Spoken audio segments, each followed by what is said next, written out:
Welcome to Humans of Authenticity, and thank you for choosing my podcast.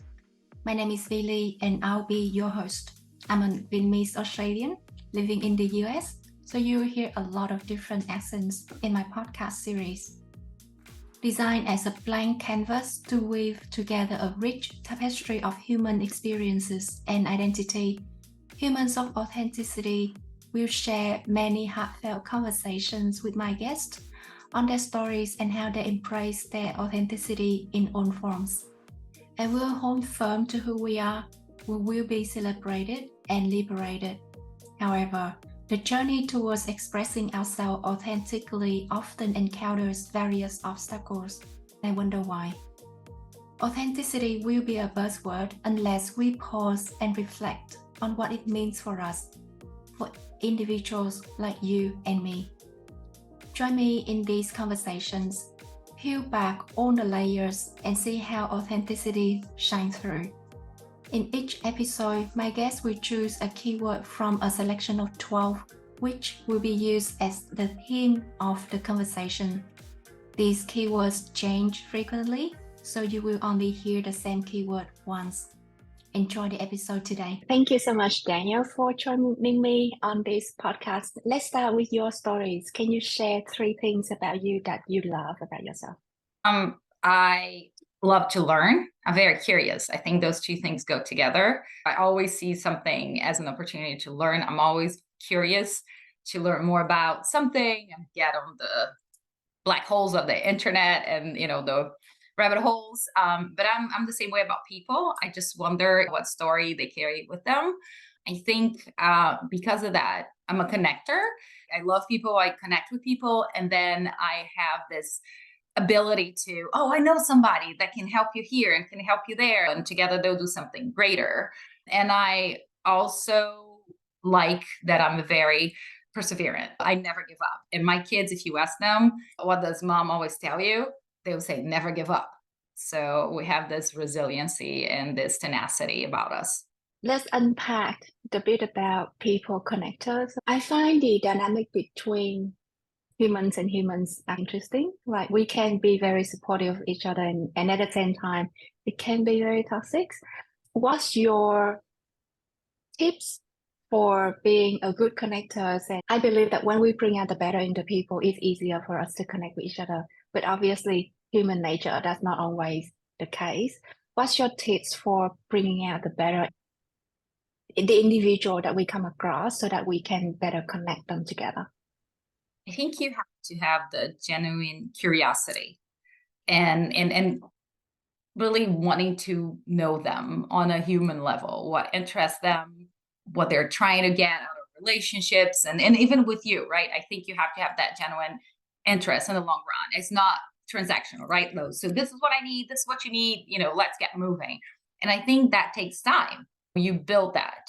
And there are people who have this talent and they will bring the best out of other people.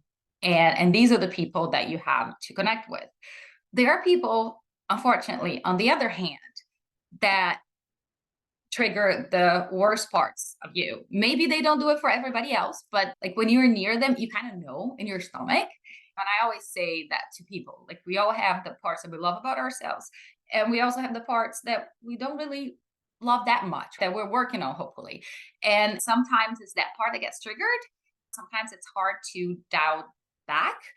So I've learned to be very aware of that and how I feel around certain people. And of course, I'm always trying to understand, because usually it's not about that person, it's how that person makes you feel because of something about yourself. So if it's something you're competitive or something and it's your insecurity, then you work on that. But there are other people, unfortunately, they're out there, but fortunately, they're not the majority, that they tend to manipulate things a bit, right? They're not the nicest people. And I think because I've been burnt before, I give these people a chance, right? Because sometimes you're not having a great day, or that's something that subject it's not your area of expertise or whatever. But if I get this feeling, and if it's constant, it's every interaction, then I pause and I ask myself why. And I try to identify. And if it has to be with that person, the way they make me feel consistently, then I kind of take a break and I choose to spend my time and my energy with other people. They're building me up. They're making me feel better. They're making me a better person. That's a great demonstration of emotional intelligence there that you just described. Can you give me a specific example of how you do that? What I've heard is we need to be aware of our better part, work on that, and then elevate that. So if we bring these conversations to the authenticity theme of this podcast channel, what I take from that is if we can work on our better part, then it's make ourselves more valuable and it's easier for us to express ourselves authentically. The hard question is how do we explore our better part? Because often we are so hard on ourselves. Mm-hmm.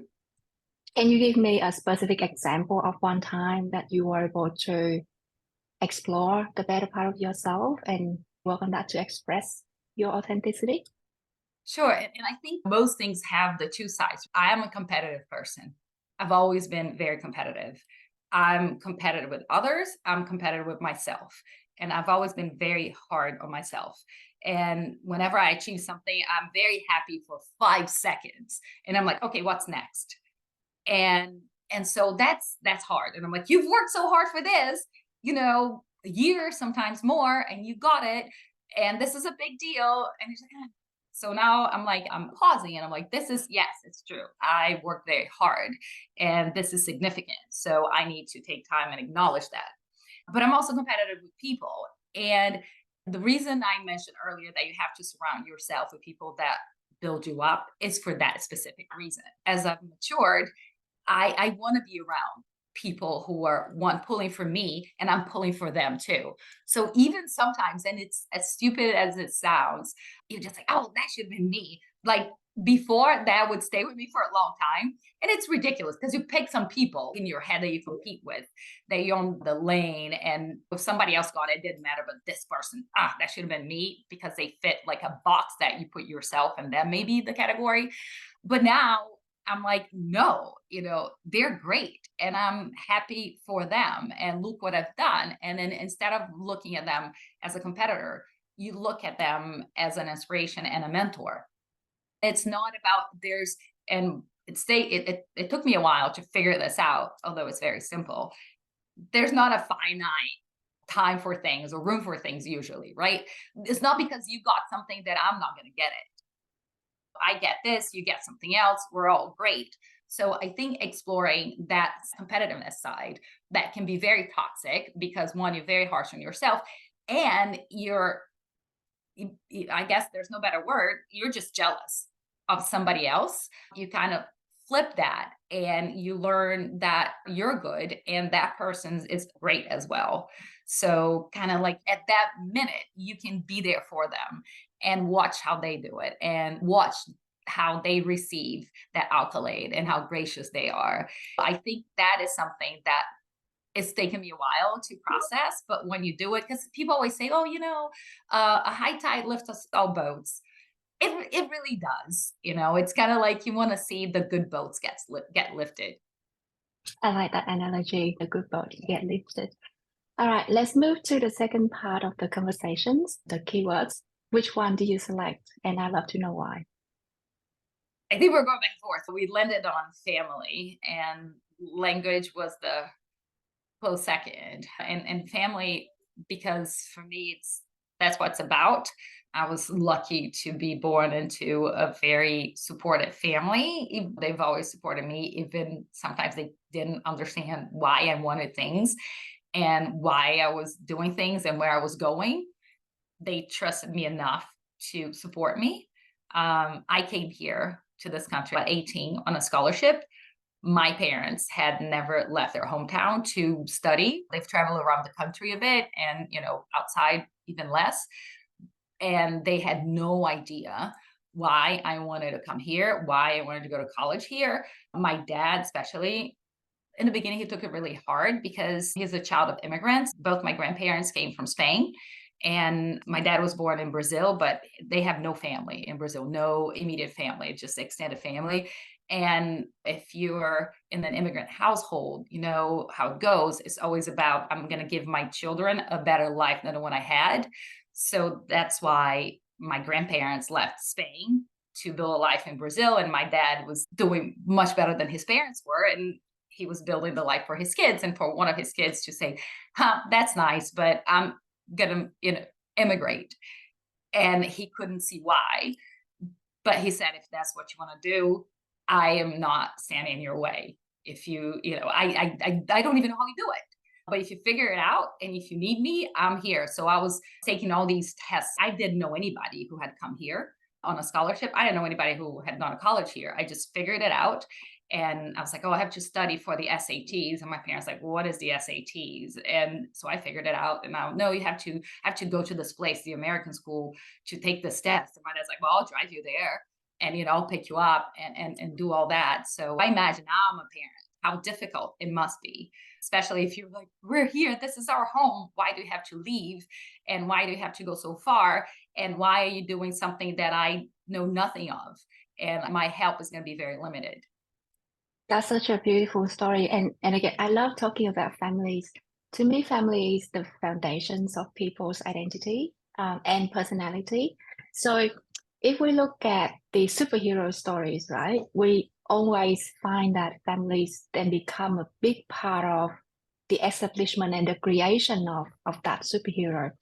So I'd love to know from your perspective, how does your family shape your superhero nature today? It's funny that you asked about superheroes. I just took my kids to see Blue Beetle over the weekend. And I have to say that I was never into comics. Growing up, I read actual books, like really thick books. So superheroes were never my thing. I have two boys, and one of them really likes superheroes. The first one that we went to see was Black Panther, and then we have been watching ever since. When I got into it, Spider-Man and all that stuff, and I wanted to see Blue Beetle because it's the first Latino superhero ever, and it's an amazing story. And his love interest, who is interesting how, and I'm always like, when they put actors that have a bit of an accent that weren't born here, what is the story that they got to, because they're supposed to be American, right? What's the story that they're going to make up so that it can be credible? So in that story, she's part of the Cord family and they're the rich family, whatever, but she's Brazilian. I guess her dad must have married somebody. So I'm always kind of like, are they going to have the sequel, and we're going to know more, because the actress is actually a Brazilian soap opera star. And I keep telling my friends, I remember her, she was a child star. She was 8 years old when she had this massive role, and she was amazing then, and she's amazing now. But back to the superheroes, that is his story. Is kind of like my kids, we were watching the movie, and some of the scenes, they would look at me and would all laugh.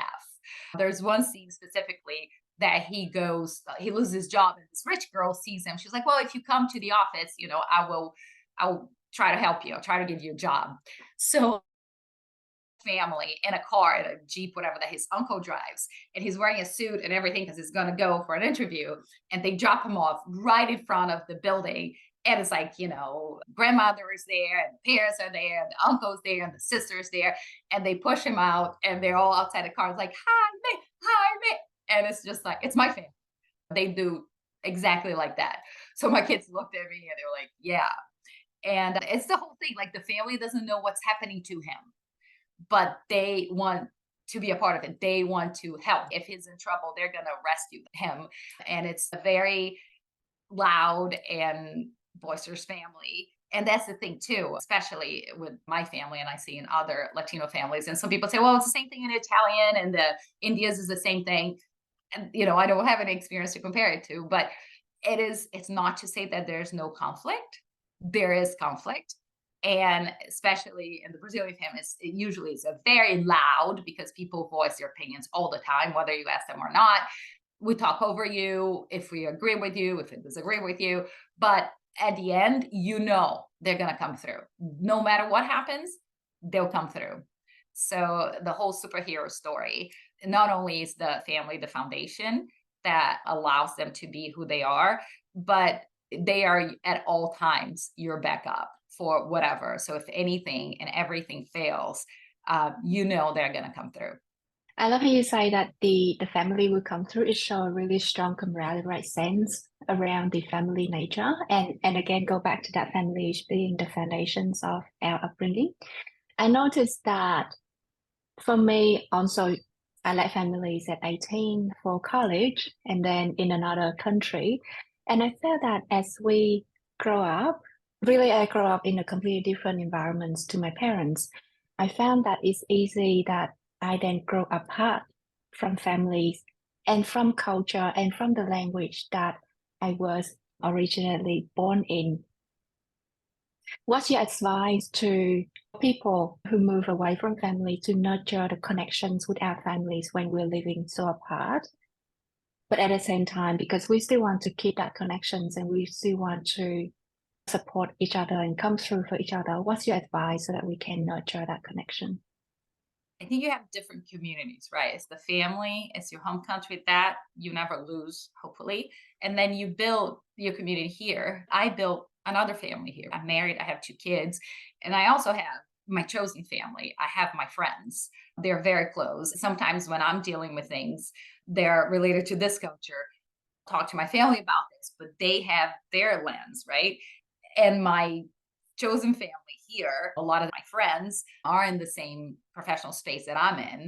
Of course, they offer something different and something that sometimes is closer and more related because it's our shared experience. Because sometimes if it's professional, they might have been in the same situation before as opposed to my parents. I think in terms of keeping the connection back home, it's never been easier.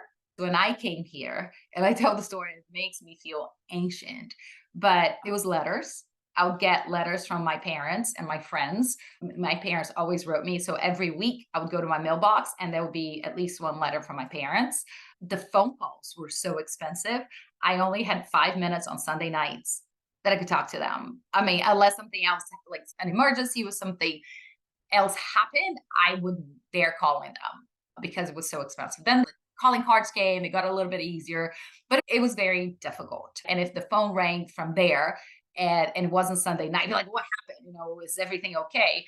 Now with WhatsApp and FaceTime, I talk to my parents every day, multiple times a day. I have a group of my immediate family, that's my parents and my siblings, and now my nieces. I have a larger family that's like my mom's siblings and their kids, and my grandfather, who's 95, is on WhatsApp. Talk about technology and people evolving. And I have groups that's only my siblings. So depending on what you want to talk about, you go to these groups, but you can see them. I know where they are. They know I can take them with me wherever I am. You go on a trip, you can show them you're in your office. This is my office. So I think we spent a whole lot of time talking about how technology erodes trust and how it polarizes people. But there's the whole flip side of it that I think it was the initial intent, which is about connection, which is about being together. I mean, it's the little things. I have a sister and my mom, and we like fashion, we like clothes and everything. And back home, I'm always with one of them. Here, I'm by myself. I have 2 boys, and they do not like shopping, especially shopping for me. So when I'm shopping, I call my mom on FaceTime. What do you think of this? And it's she can't be right there with me in person, but she's right there. Oh, I don't like this color. Oh, go get the other one. Because there's another thing that you should know. Brazilian mothers are very, I don't want to say ruthless. My mom is kind of, they're very sincere. They'll tell you what it is and like it is. Oh, this looks awful. Put it back. And this is perfect. Wear it. So for me, I've grown up with my mom's advice and my sister. Do you like this color? Whatever. And now I have it. I mean, I've had it for a while, but when I first came here, I didn't. So it's the little things, right? It's nothing earth shattering. It can be, right? You're feeling down and you want to talk to someone and you can connect with them, but it's the day-to-day life that sometimes you miss about being away from your family for so long. I left my parents when I was 18 and it's been too long. I love that you still try to keep that connection because I remember when I left home, all of the phone calls, it's really the technical issues that I hear a lot more than the actual conversations that my parents have. It's really relatable. Now, I want to bring up the language side of our identity and culture. I found that language can be very complex, especially when we are not the native speakers. The grammars or the vocabulary, we can pick that up through studying and through school and through books, but the culture level and the layers of language sometimes can be a bit hard to grasp, especially when we want to express ourselves in a different language. What's your experience on this? Sometimes the words that you use and the way you speak, and that's why I think it's connection is so important.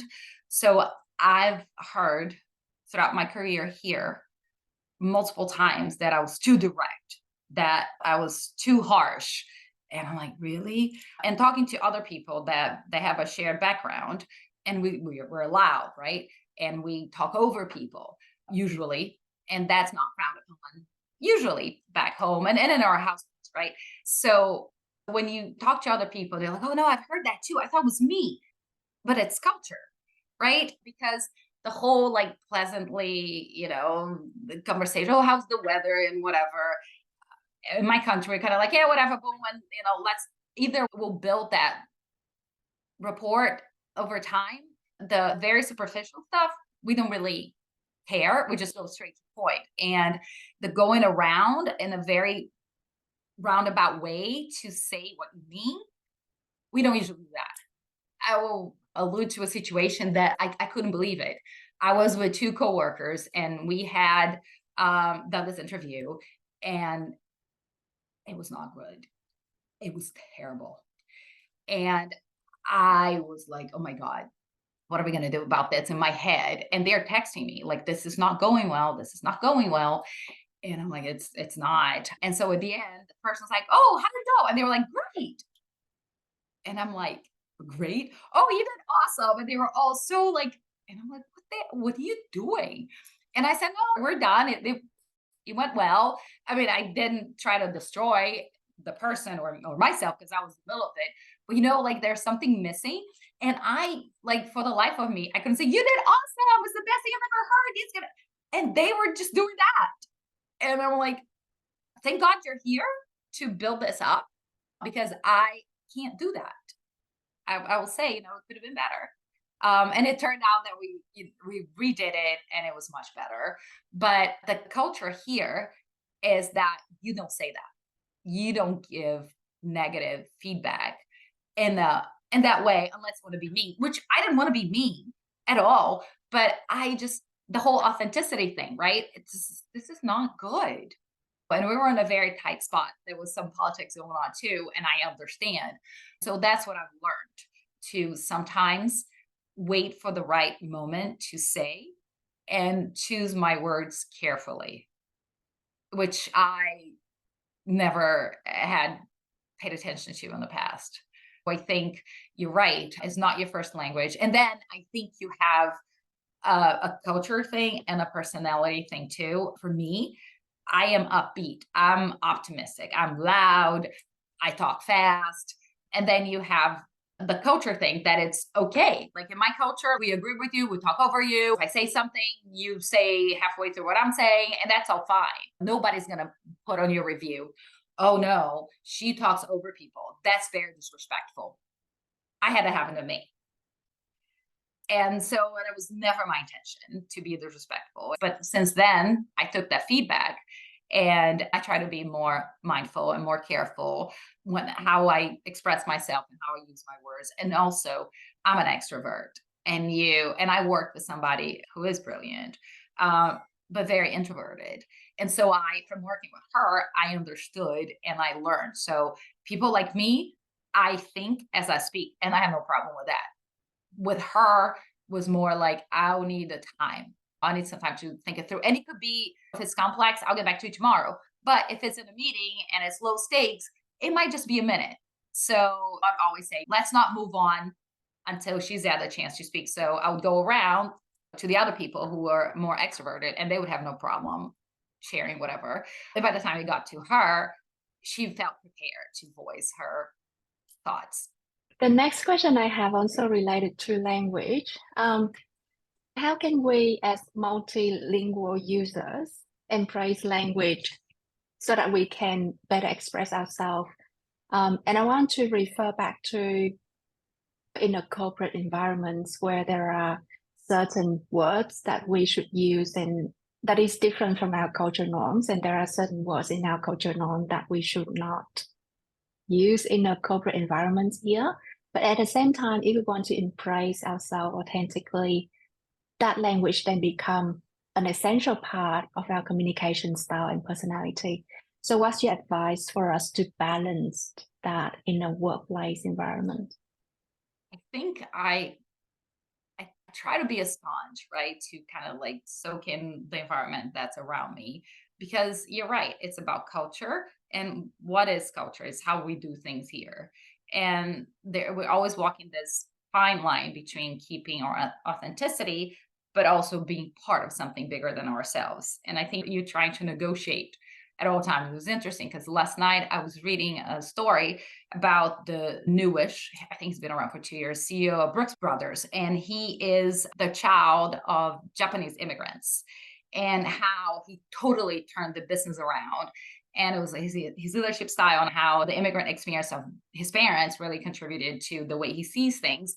And he said the one thing throughout his career that he had to work on, and being the product of two cultures, one Asian culture, Japanese culture, very hierarchical, and just put your head down, do the work, don't ask questions, do the work all times, do the best you can, with the Western American culture saying express yourself, voice your concerns, look out for yourself, and advocate for yourself. And he said that's kind of like his secret. He could see where he was coming from, all the good lessons, but he could also see at times where that would hold him back.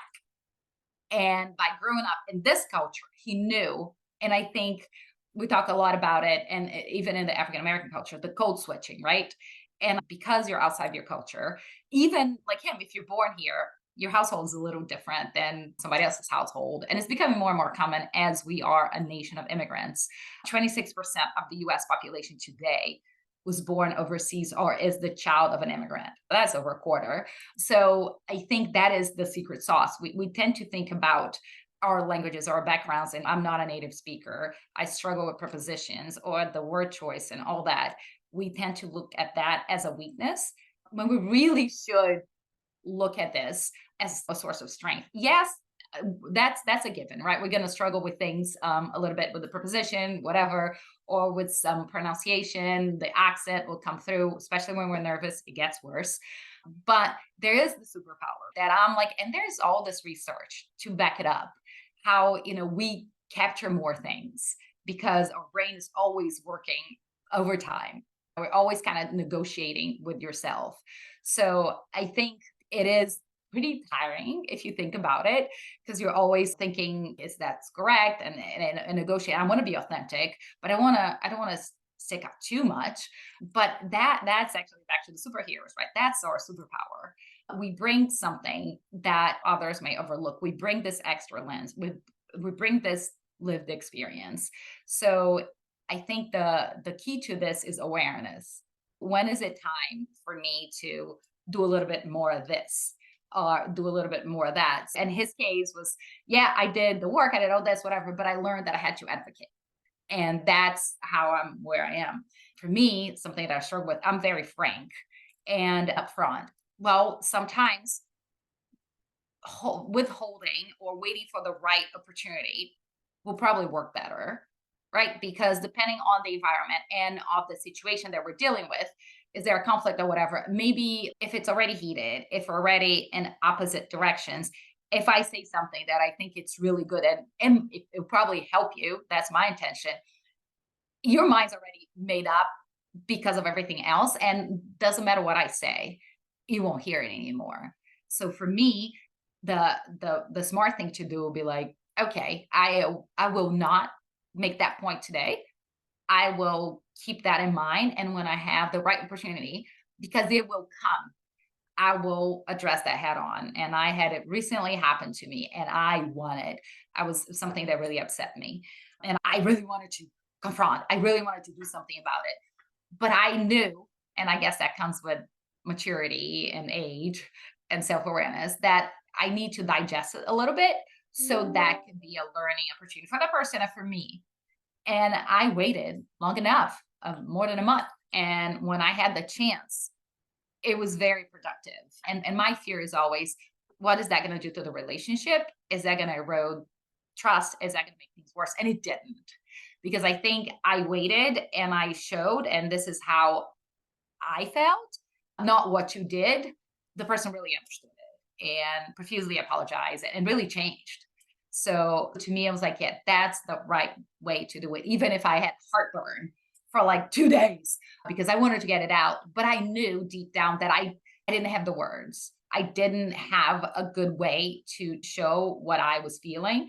So I took time to process it. And I wanted her to know how I was feeling, but I wanted to tell them how that could have gone differently. And they were really appreciative. That's really cool. I think your example reminds me that one of the best lessons I learned in this Western culture is how to and when to provide candid feedback. And it is completely different from my culture. Is So it another really? secret sauce. Yeah, another secret sauce for us.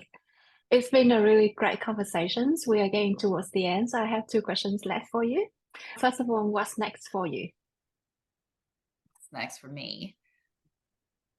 I think it's keep doing the good work, being authentic to myself and serving the organizations that I choose to be with. For me, is always about do your best. I remember early in my career, I had some coworkers that it was really puzzling to me because I could see that they weren't doing anything and they were complaining about being there.